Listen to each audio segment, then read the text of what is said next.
ಪರಭಾಷೆಗಳಲ್ಲಿಯೂ ಮಿಂಚಿರುವ ಕನ್ನಡ ನಟಿ ಸಂಜನಾ ಗಲ್ರಾನಿ ಅವರು ವೈದ್ಯರಾಗಿರುವ ಅಜೀಜ್ ಪಾಷಾ ಅವರನ್ನ ಸಂಜನಾ ಗಲ್ರಾನಿ ಮದುವೆಯಾಗಿದ್ದಾರೆ. ಸಂಜನಾ ಸಿಂಧಿ ಮೂಲದವರು, ಅಜೀಜ್ ಪಾಷಾ ಇಸ್ಲಾಂ ಧರ್ಮದವರು. ದಂಪತಿಗೆ ಗಂಡು ಮಗುವಿದೆ. ಅಜೀಜ್ ಪಾಷಾ ಹಾಗೂ ಸಂಜನಾ ಪರಸ್ಪರ ಪ್ರೀತಿಸಿ ಮದುವೆಯಾದವರು. ಇಸ್ಲಾಂ ಧರ್ಮಕ್ಕೆ ಮತಾಂತರವಾಗಿ ಮಹಿರಾ ಎಂದು ಹೆಸರಿಟ್ಟುಕೊಂಡಿರುವ ಸಂಜನಾ ಇತ್ತೀಚೆಗಷ್ಟೇ ಪವಿತ್ರ ಉಮ್ರಾ ಯಾತ್ರೆ ಕೈಗೊಂಡಿದ್ದರು. ಕನ್ನಡ ಕಿರುತೆರೆ ಕಲಾವಿದರು ಗ್ಯಾಬ್ರಿಯಾಲ್ ಮತ್ತು ಸುಹಾಸ್ ಪ್ರೀತಿಸಿ ವಿವಾಹವಾದರು. ಇವರಿಬ್ಬರ ಧರ್ಮ ಬೇರೆ ಬೇರೆ.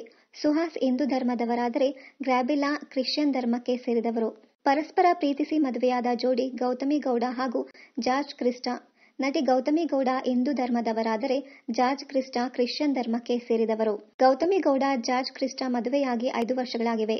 ಹಿಂದೂ ಮತ್ತು ಕ್ರಿಶ್ಚಿಯನ್ ಸಂಪ್ರದಾಯದಂತೆ ಗೌತಮಿ ಗೌಡ ಜಾರ್ಜ್ ಕ್ರಿಸ್ಟನ್ ಮದುವೆ ನಡೆದಿತ್ತು. ಗೌತಮಿ ಗೌಡ ಜಾರ್ಜ್ ಕ್ರಿಸ್ಟ್ ದಂಪತಿ ಇದೀಗ ಹೆಣ್ಣು ಮಗುವನ್ನ ಬರಮಾಡಿಕೊಂಡಿದ್ದಾರೆ. ಪೋಷಕರಾಗಿ ಬಡ್ತಿ ಪಡೆದಿದ್ದಾರೆ. ಇಸ್ಲಾಂ ಧರ್ಮದವರಾದ ಮುಸ್ತಫಾ ರಾಜ್ ಅವರನ್ನ ಕನ್ನಡದಲ್ಲೂ ಮಿಂಚುತ್ತಿರುವ ದಕ್ಷಿಣ ಭಾರತದ ಖ್ಯಾತ ನಟಿ ಪ್ರಿಯಾಂಕಾ ಮಣಿ ಪ್ರೀತಿಸಿ ಮದುವೆಯಾಗಿದ್ದರು. ಕನ್ನಡ ಸಿನಿಮಾಗಳಲ್ಲಿ ಮಿಂಚಿದ ಕೊಡಗಿನ ಬೆಡಗಿ ರಮ್ಯಾ ಬಾರ್ನರ್ ಅವರು ಮುಸ್ಲಿಂ ಗೆಳೆಯನನ್ನ ಪ್ರೀತಿಸಿ ರಿಜಿಸ್ಟರ್ ಮದುವೆಯಾದ ಸುದ್ದಿ ಹಬ್ಬಿತ್ತು. ಮೇಘನಾ ರಾಜ್ ಹಾಫ್ ಕ್ರಿಶ್ಚಿಯನ್.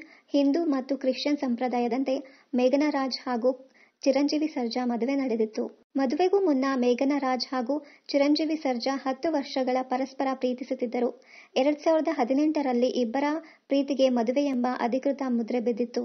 ಇನ್ನಷ್ಟು ಕನ್ನಡ ಧಾರಾವಾಹಿ ಹಾಗೂ ಬಿಗ್ ಬಾಸ್ ಕನ್ನಡ ಸೀಸನ್ 10ರ ಡೈಲಿ ಅಪ್ಡೇಟ್ಸ್ಗಾಗಿ ಚಾನೆಲ್ ಅನ್ನ ಸಬ್ಸ್ಕ್ರೈಬ್ ಮಾಡಿ. Thank you.